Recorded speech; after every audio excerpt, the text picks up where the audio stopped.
ಮರ್ಯಾದೆಯಿಂದ ಮಾತಾಡೋ ಮರಳು ಮಾನವ. ಈ ದೇವೇಂದ್ರನ ಚಕ್ರವನ್ನು ಹೊಕ್ಕು ಬಂದಿರುವ ನಾಯಿ ನಯ ವಿನಯದಿಂದ ಮಾತಾಡಿ ಮರ್ಯಾದೆಯಿಂದ ಮರಳಿ ಹೋಗೋ ತಿರುಕ.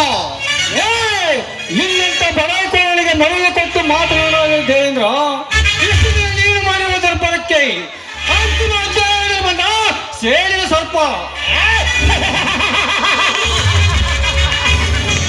ಸೇಡಿನ ಸರ್ಪ ನೀನಾಗುವಿಯ ಬಡಪಾಯಿ.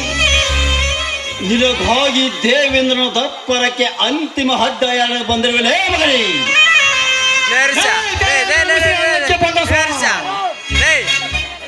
ಈ ಚಂದ್ರನಿಗೆ ಅಷ್ಟೊಂದು ಸುಲಭವಲ್ಲ ಪ್ರಕಾಶ್.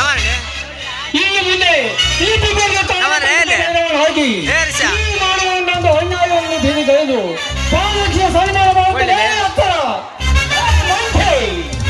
ನನಗೆ ಪಾಮರಾಕ್ಷೆಯ ಸನ್ಮಾನ ಇದು ಇನ್ನೊಂದು ಜನ್ಮದಲ್ಲಿಯೂ ನೀನು ಹುಟ್ಟಿ ಬಂದರೂ ಸಾಧ್ಯವಿಲ್ಲ.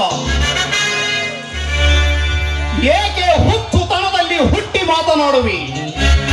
ಅಶೋಕ ಸಾಕಿದ ಎಂದಲ ತಿಂದು ಸುಮ್ಮನೆ ಸಂಪನ್ನನಾಗಿರುವುದನ್ನು ಬಿಟ್ಟು ನನ್ನನ್ನೇ ಹೆದರು ಹಾಕಿಕೊಳ್ಳುವ ಯಾರು ಹಾಕಿಕೊಳ್ಳೋದು ಒಂದೇ, ಈ ಸರ್ಪದ ಎಡೆ ಮುಟ್ಟುವುದು ಒಂದೇ. ಅದರಂತೆ ಸರ್ಪದ ಎಡೆ ಮುಟ್ಟುವ ನಿನ್ನನ್ನು ಕಚ್ಚೆ ಕಚ್ಚುತ್ತದೆ ಎನ್ನುವ ಮರೆದಿರೋ ಮಗನೇ.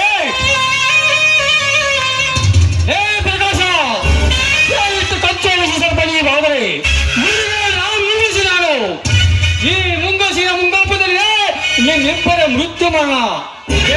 ಅಯೋಗ್ಯ ಏನಲೇ ಅಯೋಗ್ಯ, ನನ್ನ ಮನೆಗೆ ಬಂದು ನನಗೆ ಮರಣದ ಅಂಜಿಕೆ ಕೊಡುವ ಧೈರ್ಯ ಏಕೆ? ಹಸಿದ ಪ್ರಾಣಿಯಂತೆ ಕಿರುಚುವಿ ಗಂಟಲ ಹರಿಯುವಂತೆ. ಪ್ರಕಾಶ್, ಮುಗಿಸೀವನ ಕತೆ.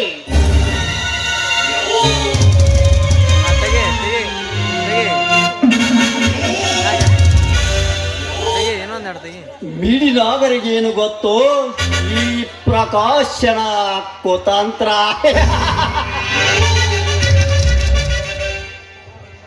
ಅಯ್ಯೋ ಪಾಪ ಬೇಡ ಬಿಡಿ, ಏನೋ ಬಾಯಿಗೆ ಬಂದಂತೆ ಮಾತನಾಡಿದೆ. ಬನ್ನಿ ಇನ್ಸ್ಪೆಕ್ಟರ್.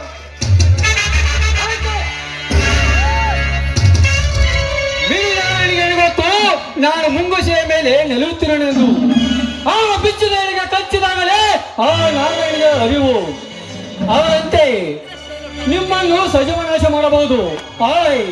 ಜನರ ಕಣ್ಣಿಗೆ ನಿಮ್ಮ ಅಂತರ ಮರ್ಮ ಇನ್ನು ತಿಳಿಯಲಾರದು. ಇನ್ನು ಕೆಲವು ದಿನಗಳಲ್ಲಿ ನಾನು